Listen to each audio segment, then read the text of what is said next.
लीजिए प्यारे बच्चों, हमने 54 नंबर तक हम पढ़ चुके हैं, ठीक है। 54 तक हम पढ़ चुके हैं। आज बेटा 55 नंबर से हम स्टार्ट कर रहे हैं। तो आइए बच्चे चलते हैं। धर्मवीर, ओम प्रकाश, काजल, आर्यन, दिनेश, सभी को नमस्ते भाई। तो बेटा इसमें ये जो कहा है, इसका मुहावरा है तेली का बैल होना। तेली का बैल, तो तेली एक क्या होता है बेटा? एक तेली एक जाति होती है जो बैल से बेटा तेल निकालने का कार्य करती है। सरसों बंगा होता है जो राजस्थान हरियाणा में बहुत ज्यादा पैदा होती है ना बच्चे। जो सरसों का तेल होता है तो बेटा उसको निकालने के लिए तेली का बैल का बेटा बहुत मेहनत का कार्य होता है उसका, ठीक है। हाँ, तो वो क्या करता है बच्चों, यदि उसको जोड़ दिया जाता है तो ऐसे वो चारों तरफ घूमता रहता है। वो स्पेलर जो होता है वो चलता रहता है, उसमें बंगा गिरती रहती है और तेल निकलता रहता है। तो वो जो पशु होता है बैल, उसे ये पता नहीं होता कि कितना काम करना है। वो बेचारा कंटिन्यू लगातार लगा रहता है। उसको ये नहीं होता कि भाई मुझे रुकना है, वो थका भी है। उसको वो पीछे से ऐसे करके धमकाता रहता है, उसको मारता रहता है। वो ऐसे ऐसे गोल गोल चलता रहता है, ठीक है। तो बच्चों तेली का बैल होना मुहावरे का अर्थ होता है बुरी तरह काम में लगे रहना, ना उसे खाने का पता ना उसे पीने का पता, ठीक है। ईसा बिन न्यू बेटा स्टूडेंट है तो सब लोग पढ़िएगा, है ना। निशा भारती, सब लोग, रिचित चौधरी। नोटिफिकेशन क्यों नहीं आता? तो समय तो आपको पता ही है, 6 बजे आप स्वयं आ जाया करो, है ना। Very good. चलो आगे आता है बेटा नंबर नेक्स्ट। न उधो का लेना न माधो को देना, ठीक है मेरे बच्चे। न उधो का लेना न माधो का देना, तो इसका मतलब होता है जो व्यक्ति अपने काम से काम रखता है, ना किसी से कुछ लेता है ना ही किसी को अपना कुछ देता है, तो वहां पर बेटा ये बात सिद्ध हो जाती है, ना उधो का लेना न माधो का देना। अपने काम से काम होना, किसी से फालतू भी किसी प्रकार का लेन देन न रखना, ना किसी से मतलब रखना, ठीक है मेरे बच्चों। Very good. चलिए, लव यू प्यारे बच्चे। आगे आता है बेटा 57 नंबर। कान फूकना मुहावरे का अर्थ क्या होता है? कान फूकना, कान फूकने का मतलब होता है प्यारे बच्चों, लिखना है, नहीं लिखना नहीं है, आपको लिखा हुआ मिलेगा। दीक्षित करना या बेटा किसी को शिक्षा देना, है ना। शिक्षा देना कि तू ऐसे नहीं ऐसे कर, सही और गलत का उसे जानकारी बताना, उसको सारी चीजों को समझाना होता है, ठीक है बेटा। क्या? कान फूकना, दीक्षित करना, किसी को शिक्षा देना या बच्चा उसको सिखाना, ठीक है, या उसको बेटा सिखाना, ठीक है। ये भी इसका अर्थ होता है। Very good Sintu Roy. चले आगे। आगे आता है, चलो ये कहता है बेटा ईद का चांद, ईद का चांद होना। तो ईद के चांद होने का मतलब है बहुत दिनों के बाद दिखाई देना। जैसे ईद का चांद होता है तो बेटा साल में एक बार ही दिखता है ना, है ना। यदि 2 ईद होती है तो 2 बार दिखता है, बस। मेरे प्यारे बच्चों, ईद का चांद होना होता है बहुत दिनों बाद दिखाई देना। जैसे कि 2 मित्र थे, एक मित्र की जॉब लग जाती है ना प्यारे बच्चों, सिखा समझ रहे हैं ना आप। फिर एक दोस्त बहुत दिन बाद उसको मिलता है तो वो दूसरा जो उसका मित्र होता है तो वो यही बोलता है, भाई तू तो ईद का चांद ही हो गया, तू तो यार दिखता ही नहीं है ना मेरे भाई, ठीक है बच्चों। बेटा दीक्षित करना या दीक्षा लेना ये दोनों बात एक है। प्रियांश कुमार बेटा रटन विद्या मत पढ़िए, ठीक है ना। रटन विद्या मत करो यार, आपसे मैं रोज रोज कहता हूं, रटन विद्या पर ध्यान मत दो भाई, है ना। चलो, घाट घाट का पानी पीना। तो घाट घाट का पानी पीने वाला व्यक्ति बहुत ज्यादा क्या हो जाता है? बहुत ज्यादा बेटा अनुभवी हो जाता है, बहुत ज्यादा जानकार हो जाता है। उसे बहुत सारी जगहों का पता चल जाता है, बहुत सारी बातें तो वो ऐसे ही यूं ही बता देता है कि ये ऐसे है ऐसे है ऐसे है ना। उसको किसी से बात करने की या किसी से पूछने की या किसी से सलाह लेने की आवश्यकता नहीं होती मेरे बच्चों। इसका मतलब है अनुभवी होना। घाट घाट का पानी पीना, अनुभवी होना, ठीक है। बिल्कुल, तो याद रखें। चलिए बच्चों, आगे आता है बेटा नंबर 60। आंख का नीर ढल जाना। नीर का मतलब जानते हैं बेटा क्या होता है? नीर का मतलब जानते हैं आप क्या होता है? नीर का मतलब होता है भाई पानी। नीर का मतलब होता है बच्चों पानी। जिसकी आंख का पानी ढल जाता है वो व्यक्ति क्या करता है?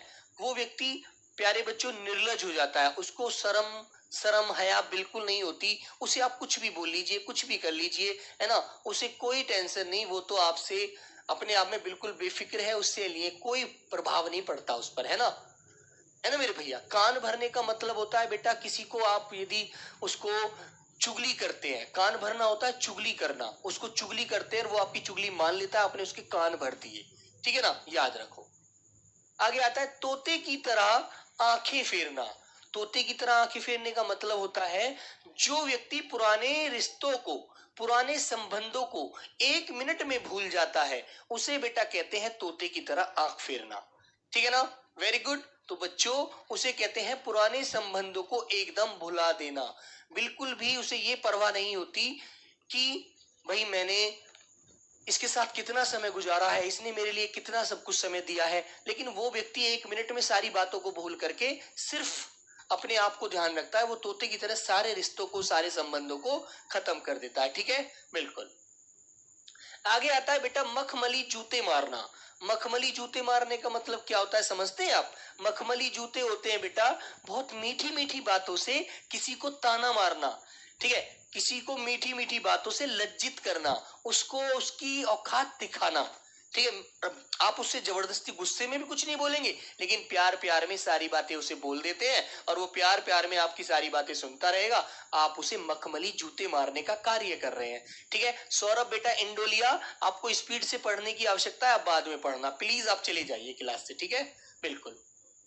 हाँ भाई मैं स्पीड से आपको नहीं पढ़ा सकता, मुझे सभी बच्चों को साथ लेकर चलना है, प्लीज यार आप डिस्टर्ब ना करें तो अच्छा रहेगा, ठीक है। आप, मैंने मानता हूं आप कितने होशियार होंगे, ठीक है ना बेटा।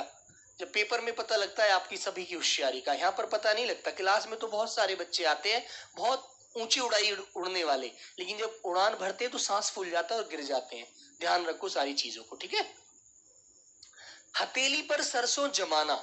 हथेली पर सरसों जमाने का मतलब समझते हैं, ठीक है। हाँ, हथेली पर सरसों जमाने का मतलब समझते हैं, कोई भी काम बहुत जल्दी नहीं हो जाता बेटा। सरसों तो मिट्टी में ही जमेगी, पानी भी लगेगा, तभी वो उसके जो बेटा वो है, उसका जो तना है वो जमीन से बाहर आएगा, तभी तो बेटा पेड़ बनेगा सरसों का।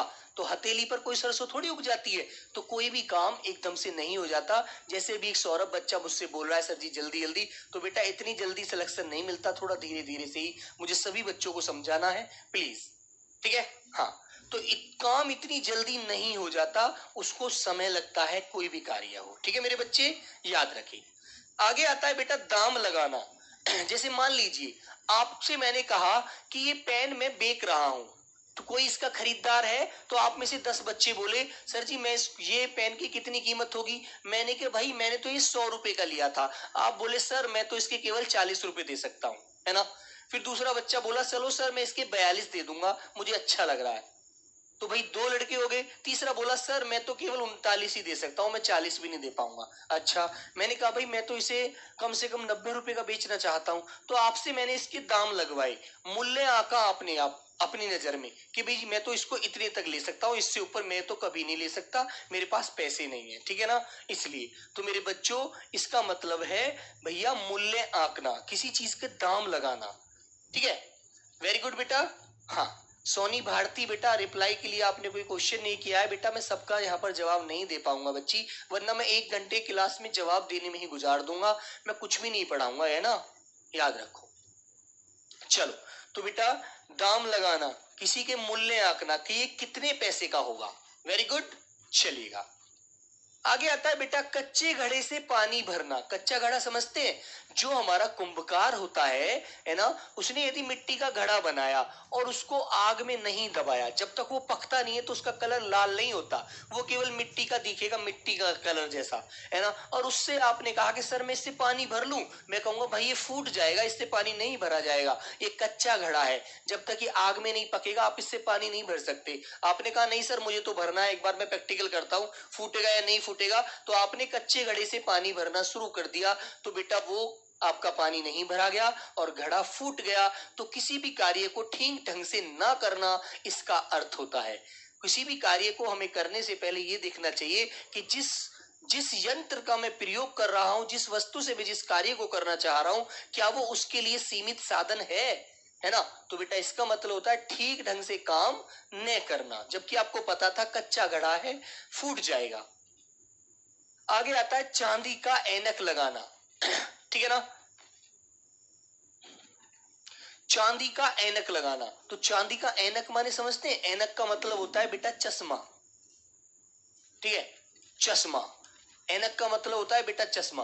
चांदी का चश्मा या चांदी का ऐनक लगाना, किसी ना किसी प्रकार की प्रतिष्ठा बनाए रखना, ठीक है, अपनी नजरों में एकदम अपने आप को बहुत ऊंचा समझ के रहना, अपनी प्रतिष्ठा बनाए रखना कि मैं तो बहुत बड़ा पढ़ंतरी बच्चा हूं, मैं तो सब कुछ अच्छे से समझ सकता हूं, सब कुछ अच्छे से मुझे आता है ना। तो बेटा अपनी प्रतिष्ठा स्वयं में समझे रखना, अपनी प्रतिष्ठा किसी ना किसी प्रकार से बनाए रखना, ठीक है, वेरी गुड।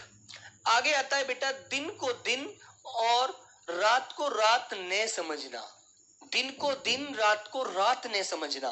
तो कोई बड़ा काम करते समय अपने सुख आराम का कुछ भी ध्यान न रखना। तो एक विद्यार्थी जीवन में बेटा ये वाली जो बात है ना, ये वाला जो मुहावरा है सबसे ज्यादा सिद्ध होता है कि दिन को दिन और रात को रात नहीं समझता। केवल उसे क्या दिखता है? केवल उसे दिखता है बेटा पेपर, कि मेरा पेपर कब होगा, कि पेपर मेरा हो सकता है कि अगस्त में फॉर्म आएंगे, सितंबर अक्टूबर में हो जाए। उसे रात दिन मेहनत करनी है, मेहनत करनी है। उसे ना खाने का पता, ना पीने का पता, ना सोने का पता, उसे कुछ पता नहीं है, ठीक है ना, ठीक है बेटा। तो बेटा कोई बड़ा काम करते समय अपने सुख अपने आराम को कुछ भी ध्यान में न रखना। और बेटा मैंने एक बात बताई थी आपको कि मुहावरे के एक से अनेक अर्थ होते हैं, तो ध्यान रखना पेपर में आपको इसका मतलब दूसरा भी मिल सकता है, तो याद रखना आप लोग अच्छे से, ठीक है। आगे आता है रीढ़ टूटना। रीढ़ कौन सी होती है बेटा? रीढ़ का मतलब होता है हमारा जो ये वाला हिस्सा होता है, रीढ़ होती है ना। और बच्चों मान लीजिए हम बहुत मेहनत कर रहे हैं और उस चीज में हमें सफलता नहीं मिल पाई, तो यहाँ पर हम कहते हैं भाई मेरी तो रीढ़ टूट गई, मेरे बस की तो अब है नहीं, मैं एकदम निराश हो जाऊंगा, मेरा अंदर से मन टूट जाएगा। मैं हिम्मत भी करूंगा कि भाई इस बार और थोड़ा पढ़ लूं, लेकिन फिर अंदर से आवाज आएगी कि नहीं पढ़ना यार, मन ही नहीं करेगा, निराशा अंदर से व्यक्त होने लगेगी, ठीक है। तो मेरे प्यारे बच्चों ये आपको अच्छे से ध्यान रखना है, जिसका मतलब होता है निराश हो जाना। रीढ़ टूट जाने का मतलब क्या है? निराश हो जाना। वेरी गुड, याद रखेंगे आप लोग। चलिएगा अगला शब्द आता है बेटा, अगला मुहावरा है सुबह शाम करना। सुबह शाम, मान लीजिए मैंने आपसे कहा कि आप आरडब्ल्यू के छात्र हैं कि हाँ सर, तो आपको आरडब्ल्यू की फीस जमा करनी होगी। तो आप कहेंगे सर कल कर दूंगा, ठीक है। मैंने कहा चलो ठीक है कल कर देना। फिर आपसे मैंने कल कहा कि बेटा आज फीस लेकर आए हो, तो आपने कहा सर अभी मैं याद नहीं रहा, भूल गया, मेरे मेरे याद नहीं रहा, मैं भूल गया था सर, परसों ले आऊंगा। तो बेटा आजकल आजकल रात दिन आप करते रहेंगे कि सर कल ले आऊंगा, सर परसों ले आऊंगा, सर आज नहीं लाया, सर भूल गया। तो ऐसा बोलने से बेटा सुबह शाम करने का मतलब होता है टाल मटोल करना। आप फीस देना नहीं चाहते हैं, है ना।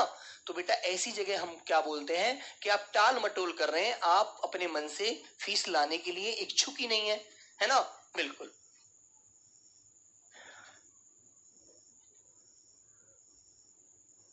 बेटा अनीता बालियान कह रही हैं, देखो सब बच्चे का डाउट है, ये हो सकता है कि सर जी यदि एक मुहावरे के पेपर में दो आंसर दिए, क्या बेटा एग्जामिनर रोटी खाकर पेपर नहीं बनाएगा? बोलो, क्या वो भूखा रह करके पेपर बनाएगा? बेटा वो ऐसा नहीं करेगा। यदि वो ऐसा करेगा तो आप क्वेश्चन पर रिट डाल देंगे, और यदि दोनों क्वेश्चनों में से दोनों विकल्पों में से दोनों विकल्प यदि सही हैं, तो दोनों विकल्पों में से जो भी बच्चा दोनों विकल्पों में से चुन लेगा उसका आंसर सही माना जाएगा, ठीक है। पहले तो वो ऐसा करेगा नहीं, यदि कर भी दिया तो उसकी जिम्मेदारी होगी कि वो हर बच्चे को नंबर देगा जिसने उन दोनों विकल्पों में से उसको सही किया है, टिक किया है, ठीक है, याद रखना। आगे आता है बेटा हाथ ऊंचा होना। हाथ ऊंचा होने का मन समझते हैं? बात समझते हैं आप लोग? ये क्या कह रहा है? जैसे मान लीजिए मैंने आप सभी बच्चों से बोला कि भाई एक व्यक्ति है जो बहुत गरीब है ना, उसको सब लोग एक एक रुपया दे दो। तो आप में से कुछ बच्चे बोले अरे सर मैं तो नहीं दे रहा एक रुपया। कुछ बच्चे ऐसे हुए कि सर मैं एक नहीं मैं तो दो दूंगा उसको। लो आप, मैं 2 रुपए आपको दे रहा हूँ, आप उसको 2 रुपए मेरी तरफ से दे दो। तो आपने अपनी तरफ से हाथ उठाया कि सर मैं 2 नहीं मैं 10 दे रहा हूँ, 10 रुपए आप उसे मेरी तरफ से दे दिए, सोचूंगा कि मैंने एक दिन पानी के पटाखे नहीं खाए, है ना।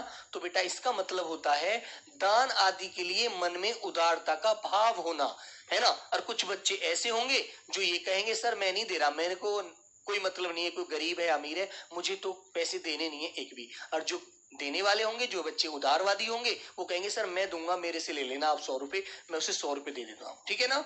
हाँ आइए, डंके की चोट पर कहना। डंके की चोट समझते हैं क्या होता है? जैसे कि मानो प्यारे बच्चों, आपको जब जॉब की आप तैयारी कर रहे हैं तो कुछ लोग आपसे ये कहते होंगे कि अरे भाई तुझे इतने दिन हो गए तैयारी करते करते, तेरा अभी तक नंबर नहीं आया। तो तुम्ही में से एक बच्चा कहेगा कि क्या कह रहे हैं आप, नंबर नहीं आया? कि जब आप स्वयं मेहनत करेंगे तब देखना। और देखो मैं आपसे कह रहा हूं सबके बीच में खड़ा होकर के डंके की चोट पर, कि मैं तुम्हें इस बार सलेक्शन लेकर दिखाऊंगा, है ना। तो उसने सबके सामने खड़ा होकर कहा कि मैं तुम्हें इस बार सिलेक्शन लेकर दिखाऊंगा, देखना आप, है ना। चाहिए तो बच्चों इसका मतलब होता है उसने सबके सामने घोषित करना, ठीक है, अपनी सफलता को बता देना कि मैं इस बार तुम्हें नौकरी लेकर दिखाऊंगा, तुम्हारे हाथ में ज्वाइनिंग लेटर ला कर दूंगा, देख लेना। ठीक है। हाँ सुनील यादव, हाँ बेटा रिकॉर्डेड क्लास है, आप प्लीज क्लास से जा सकते हैं, ठीक है ना, बाद में कर लेना। चलो आगे आता है तीन तेहरा होना। तीन तेहरा होने का मतलब समझते हैं मेरे बच्चे? हाँ बेटा टीकम सिंह, इनके अलावा आप रोजगार विद अंकित की बुक ले लीजिए, केवल उनसे प्रैक्टिस कीजिए और कुछ नहीं आपको पढ़ना, ठीक है। चलो तो बेटा तितर बितर होना, है ना, तीन तेरह होना, तितर बितर होना, कोई इधर को भागा, कोई उधर को भागा, कोई इधर को गया, कोई उधर को गया, तीन तेरह हो गए, सब लोग तितर बितर हो गए, है ना। जैसे मान लीजिए मैंने बच्चों ऐसे करके हाथ में सिक्के लिए और मैंने सिक्के ऐसे उछाले, है ना, और वो एक सिक्का इधर को गया, तितर बितर हो गए सारे पैसे। तो पैसे थे 20 रुपए, उनके एक एक रुपए के सिक्के थे, मैंने 20 के 20 सिक्के ऐसे उछाले, तो ऊपर बेटा ऊपर छत से टकराए और पैसे ऐसे बिखर गए, तो वो सब तितर बितर हो गए, इधर उधर हो गए, है ना। Very good. चलिए आगे आता है बच्चों अंग अंग ढीला होना, ठीक है, अंग अंग ढीला होना। तो मेरे बच्चे इसका मतलब है स्थिर होना या थक जाना। जब व्यक्ति बहुत थक जाता है तो उसका अंग अंग ढीला हो जाता है। और बेटा 2024 के पेपर में ये क्वेश्चन पूछा गया है, एसएससी जीडी 2024 के पेपर में बेटा ये क्वेश्चन आया है, याद रखना। अंग अंग ढीला हो जाने का मतलब प्यारे बच्चों बेटा हर 10 तारीख को हमारा बुक का ऑफर आता है, याद रखना। अंग अंग ढीला हो जाना, थक जाना, बुरी तरह थक जाना, ठीक है। हाँ आगे आता है कलेजा होना। जैसे मैंने आपसे कहा कि आप जैसे बच्चे सेलेक्ट हो जाओगे, है ना, आप में से कोई सीआरपीएफ में जाएगा, कोई सीआईएसएफ में जाएगा, कोई बीएसएफ में जाएगा, कोई एसएसबी में जाएगा, कोई एनआईए में जाएगा, है ना, जाएंगे ना सब लोग। तो बेटा मैंने आपसे कहा कि आप में से कितने बच्चे ऐसे हैं, यदि आपको ये कहा गया कि आपको दुश्मन को उसके क्षेत्र में, उसके बाउंड्री में घुसकर मारना है, तो आप में से कहेंगे सर मैं तो जाऊंगा नहीं। और आप में से कुछ ही लड़के ऐसे होंगे कि सर जी हम मारेंगे उसे, है ना। तो मैं कहूंगा भाई इन बच्चों में कलेजा है, इन बच्चों में साहस है, इन बच्चों के अंदर हिम्मत है। जो डरपोक थे, कायर थे, वो तो पीछे हट गए, सर हम नहीं जाएंगे, है ना।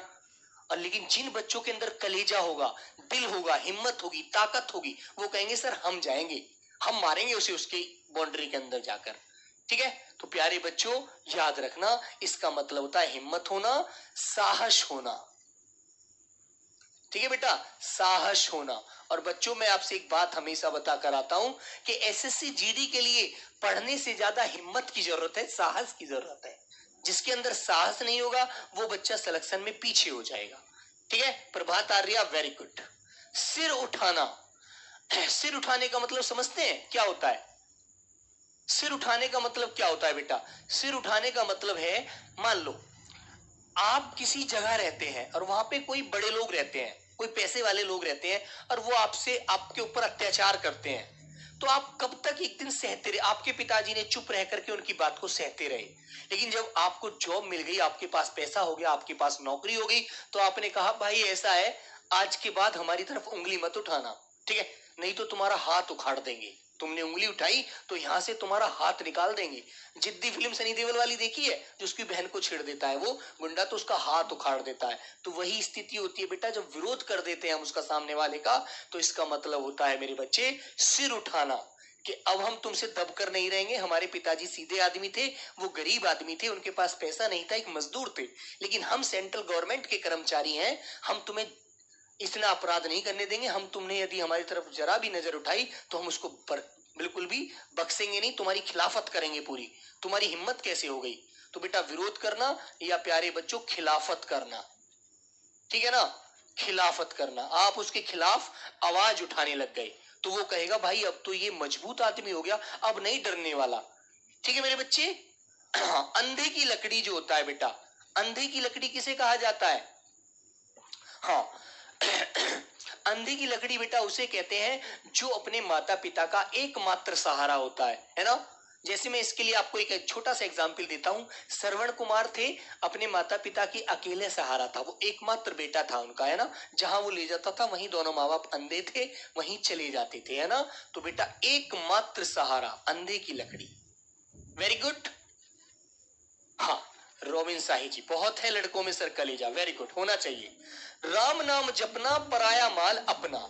तो राम नाम जपना मतलब समझते हैं, भगवान को याद करते रहेंगे और दूसरे के मन को, दूसरे के माल को अपना बनाते रहेंगे धोखे से, है ना। तो कहेंगे अरे हम तो भगवान का नाम लेते हैं, हम तो कोई गंदा काम करते नहीं, हम तो किसी का धन माया नहीं लेते, हम तो किसी के पैसे को नहीं लेना चाहते, लेकिन उनकी नीयत गंदी होती है। कहते हैं भगवान का नाम लेते रहेंगे और पराया माल जपते रहेंगे, लेते रहेंगे, है ना। तो राम नाम जपना पराया माल अपना, तो धोखे से धन जमा करना, दूसरे की संपत्ति पर गंदी नीयत रखना। ठीक है, वेरी गुड बच्चों, आइएगा। तो बेटा नीम हकीम खतरे जान, ठीक है, नीम हकीम खतरे जान, दिवाकर समझ रहे हो बेटा। नीम हकीम खतरे जान का मतलब होता है, जो तुम देखते हो कि जिनके पास डिग्री होती है अच्छे डॉक्टर, वो तो वही बड़े डॉक्टर होते हैं। उनसे यदि आप दवा लेने जाओगे, दवाई लेने जाओगे, तो वो पहले आपका चेकअप कराएंगे, पूरी बॉडी का चेकअप कराएंगे, आपको बीमारी क्या है, फिर दवाई देंगे। और बेटा जो हकीम होते हैं, जो गांव में किसी वैसी जगह बैठे होते हैं झोपड़ी पट्टी में, वो क्या करेंगे, देसी चूरन बना के दे देंगे, लो ताजे पानी से इसे सुबह ले लेना। और हो सकता है वो तुम्हारा चूरन, तुम्हारा पेट तो पहले ही खराब था और खराब कर दिया, आप थोड़े बीमार थे, अब और ज्यादा बीमार हो गए। तो बेटा कम डिग्री वाले को, जिसको कम ज्ञान हो, अल्प विद्या वाले व्यक्ति को कभी हमें अपने आप को नहीं दिखाना चाहिए कि हमारा चेकअप हुआ नहीं है, आप हमें दवाई दे दो, कभी नहीं दिखाना चाहिए, वरना बेटा गई कहानी, खत्म हो जाएगी। ज्ञान कम, जिंदगी खत्म, बिल्कुल। तो अल्प विद्या भयंकर होती है, वो हमारी जान भी ले सकता है बच्चों, याद रखना आप लोग, ठीक है मेरे बच्चे।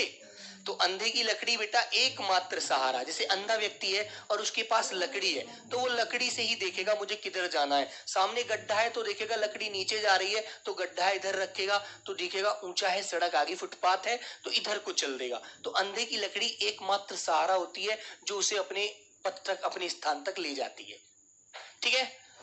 हाँ बेटा, चलिए अगला आता है बेटा कान भरना। देखो अभी एक बच्चा पूछ रहा था क्लास में मुझसे, क्योंकि जब मैंने बताया था बेटा पीछे एक शब्द आया था ऐसा ही मुहावरा, तो उसका अर्थ समझ रहा था, दीक्षित करना जिसका अर्थ था, वो समझ रहा था चुगली करना। लेकिन बेटा कान भरना होता है किसी के कान भर दिए आपने जाकर के, अरे भाई तुम जानते हो रामू, कि हाँ भाई श्याम तुमको ऐसे ऐसे बोल रहा था और कह रहा था भाई वो तो बहुत बेकार आदमी है, बहुत गिरा हुआ इंसान है, हमेशा सबके बुरे में सोचता है। तो वो तुम्हारे कान भर देगा और कान भर के तुम्हारी लड़ाई करा देगा, जैसे मामा शकुनी करते थे महाभारत में, भांजे श्री पांडवों से तुम ऐसे करो, है ना, याद रखना, ठीक है बच्चे। तो बेटा चुगली करना, ठीक है, कान भरना होता है चुगली करना, दूसरों को भड़काना, लड़ाई दंगा करा देंगे फिर वो। चैन की बंसी बजाना, ठीक है, चैन की बंसी कौन बजाता है, मोहित, प्रताप, सत्यम, रोहित बेटा, अनुराग, सब बताओ, कालूराम, अमीशा, गुलाब, रवि सब बताएंगे, विक्की, विकास, सब प्यारे बच्चे बताओ कि चैन की बंसी कौन बजाता है। जिनके पिताजी बेटा, पिताजी अच्छी जॉब करते हैं, बड़े पद पर होते हैं, उनके पास पैसे की कमी नहीं होती, उनके बच्चे कैसे सी जीडी की नौकरी करेंगे, अरे वो तो मौज लेते हैं, अरे इसी में सोते हैं, है ना बेटा। जो चैन की बंसी वो बजाते हैं जो मौज लेने के लिए आए हैं, भगवान से कहते हैं हमारे बाप तो बहुत मालदार हैं, हमें तो मजा लेना है, ठीक है ना। जिसके पास पैसे की, धन माया की कमी नहीं होती, जिंदगी में मौज करना है उन्हें, तो गाड़ी चलाएंगे, बाइक चलाएंगे, मजा लेंगे, सब कुछ, है ना बच्चों, याद रखना बेटा। अमर बेल, अमर बेल जानते हो आप, अमर बेल बनना। तुमने, तुम्हारे क्षेत्र में जो बच्चा जहां से है, देखो मुझे तो सबका नहीं पता आपका, लेकिन बेटा अमरबेल वो होती है, तुमने किसी पेड़ पर पीले पीले रेसे देखे होंगे, रेसे देखे है ना, पीले पीले, ऐसे एक वृक्ष बना दिया मैंने, मान लीजिए बेटा, मैं आपको प्रैक्टिकली समझा रहा हूं, देखो ये वृक्ष है, ऐसे एक वृक्ष बना दिया, इस पर ये बेल ऐसे लटकी रहती है, ऐसे पीली पीली, ऐसी, है ना, ये बेल ऐसे करके पूरे पेड़ को घेरे रखती हैं, ये बेटा अमर बेल होती हैं। ये सूख जाएंगी फिर हरी हो जाएंगी, ठीक है ना। तो मेरे प्यारे बच्चों, उसे कहा जाता है संग लगे रहना। वो पीछा नहीं छोड़ती हैं, उन्हें अमरबेल कहा जाता है। रस्सी की तरह होती हैं, बिल्कुल पतली पतली महीन महीन होती है, पतली पतली। जैसे कि मैं एक बात आपको बताऊं, जैसे बेटा आप रेशम के धागे लटका दो पीले पीले ऐसे, ठीक है। तो बेटा संग लगे रहना इसका अर्थ है, आपको याद रखना, ठीक है मेरे बच्चों। हाँ, सिवार का पौधा होता है, बहुत सारे पौधों पर होती हैं बच्चों। घूर के दिन फिरना, घूर के दिन फिरने का मतलब है गरीबी की स्थिति में सुधार होना। देखा बेटा, घूर माने समझते हैं, घूर का मतलब है जब हमारे बुरा समय होता है ना। और वो समय जब धीरे धीरे हमारा खत्म होता चला जाता है, तो बेटा गरीबी की स्थिति में सुधार होना। जैसे मान लीजिए आप में से बहुत सारे बच्चे ऐसे होंगे जिनके पिताजी मजदूरी करते होंगे, छोटे मोटे किसान होंगे, अपना तुम्हें कैसे कैसे 600 रुपए दिए होंगे, 640 रुपए, बेटा तू कोर्स खरीद ले और पढ़ ले, नौकरी मिल जाएगी, सब कुछ खत्म हो जाएगा, हमारी टेंशन, तू ले ले पैसे, मैं किसी से उधार ला कर दे दूंगा, तू टेंशन फ्री हो जा, पढ़ाई कर, है ना बच्चों। आपको फिर क्या करते हैं, आपको नेट का भी रिचार्ज कराते हैं। तो बेटा आपको ये बात अच्छे से समझ में आनी चाहिए, घूर के दिन फिरने का मतलब है गरीबी की स्थिति में सुधार होना, है ना। जब आपको जॉब मिल जाएगी, नौकरी मिल जाएगी, तो बेटा आपकी स्थिति में सुधार हो जाएगा। आपको भी तनख्वाह मिलेगी गवर्नमेंट की तरफ से, भाई लगते ही 35 40 50 हजार रुपए मिलेंगे, तो आपके घर की स्थिति सुधर जाएगी, गरीबी के दिन ढलने शुरू हो जाएंगे धीरे धीरे, है ना। हाँ, चलो आगे आता है नेहले पर दहला मारना। नेहले पर दहला मारना, मान लीजिए कोई व्यक्ति आपको बेवकूफ समझता है ना, बेवकूफ समझता है, और आप उसकी बातों को चुप सहते रहते हैं, और जब आप उसकी बात का करारा जवाब दे देंगे, तो वो कहेगा आज तो भाई तुमने नेहले पर दहला मार दिया, तुम तो कुछ बोलते नहीं थे, इसका मतलब तुम तो चालू व्यक्ति हो, बहुत तेज हो। तो बेटा इसका मतलब है करारा जवाब देना, ठीक है बेटा। हाँ, 800 का हो गया, पहले छूट में तो 640 का था ना। कॉपी मत बनाइए सचिन तिवारी, कॉपी आपको बना बनाया मिलता है मेरे बच्चे, उससे आप निकलवा लेना नेट से, है ना। मुंह तोड़ जवाब देना, करारा जवाब देना, या बेटा मुंह तोड़ जवाब देना, है ना। उसको लग जाना चाहिए कि भाई अब ये तुम्हारी सुनने वाला नहीं है, अब तो ये जवाब दे सकता है, मुंह तोड़ जवाब देना, ठीक है बेटा। हाँ, नमक मिर्च लगाना, मान लीजिए आपकी किसी से लड़ाई हो जाती है, तो आपका जो दोस्त होता है ना, वो आपके घर चुप चुप जाता है पीछे, आप जैसे ही बाहर को निकलते हैं आपकी मम्मी और पिताजी को बताता है, आंटी कि हाँ बेटा क्या हो गया, कि आज ऐसा हुआ था, आज नीतीश ने उससे लड़ाई की थी और उसको चोट भी लग गई है ना। तो वो कहेंगे अच्छा, तो बेटा उस बात में और 4 बात बढ़ाकर बताएगा, आंटी उसको बहुत तेज पत्थर भी मारा उसने, उसके सर से खून भी निकल आए थे, और वो बहुत बीमार हो गया है, तो उसने नमक मिर्च लगा करके आपकी मम्मी जी को बता दिया। तो आपकी मम्मी तेज गरम गुस्से में है, अब तुम्हें घर जाते ही जवाब लेना है। तो बेटा कहने का मतलब क्या है, तो बेटा इसका मतलब है नमक मिर्च लगाना, बढ़ा चढ़ा कर बातें करना, बढ़ा चढ़ा कर बातें बताना, ठीक है ना।